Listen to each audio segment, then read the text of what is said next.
protect maple and cedar, too. A worn counter gives way to a door leading to a workshop that once teemed with half-finished chests, tables, and other furnishings. Now the swept room sits mostly empty, while the carpenter's tools, augers, chisels, planes, saws, and a great deal more, are carefully organized along the walls. Bastien the carpenter, once tall and muscled, hunches over a simple nightstand, patiently fitting a tapered leg. His white skin is dotted with age. He's wearing gray pantaloons and a wool tunic, both worn but neatly mended.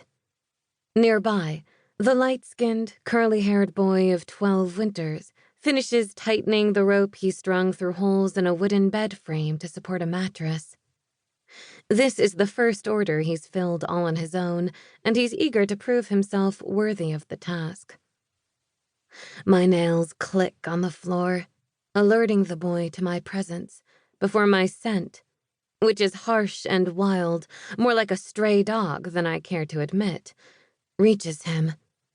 He raises his head and inhales sharply, not daring to say a word.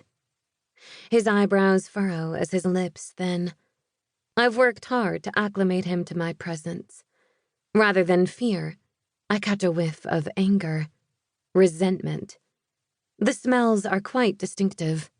Fear is foul, like rotten squid, whereas anger is more like charcoal. Resentment is the worst. It carries the pungent odor of cat urine. I can hardly blame the boy. He first got into trouble during Lord Mayor and Mistress Vulpine's visit 5 winters earlier. If the boy hadn't spotted me outside the shop and shouted about the big white dog that no one else could see.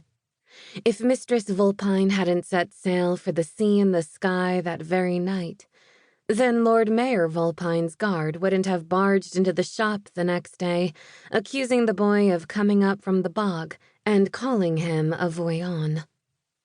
The old man wouldn't have had to beg and plead, and when that failed, trade every shell he had to prevent the boy from being set out to sea.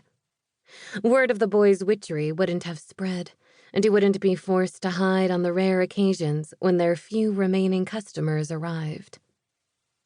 Poor boy. He doesn't know that seeing me is a gift, that I'm here to help him. Well, maybe not tonight. Tonight, I'm here for the old man.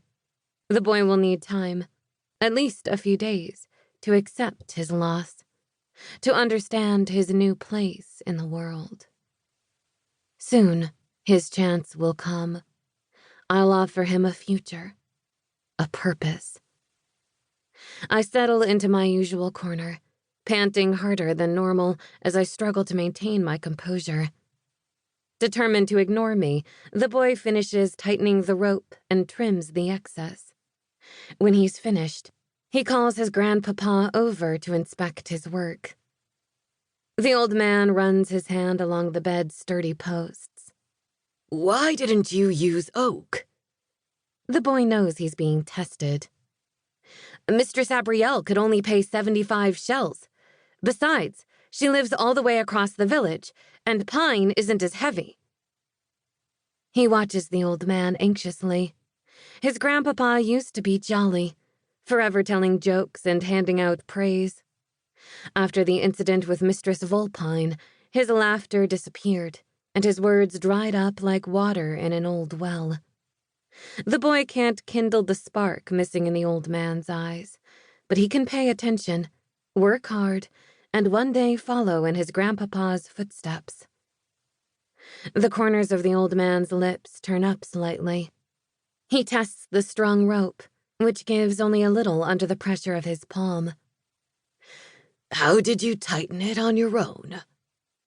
"I used the bed wrench to pull the rope taut, but instead of calling for you to hold it, I stuffed an awl in the hole so the rope couldn't slip while I worked on the other side."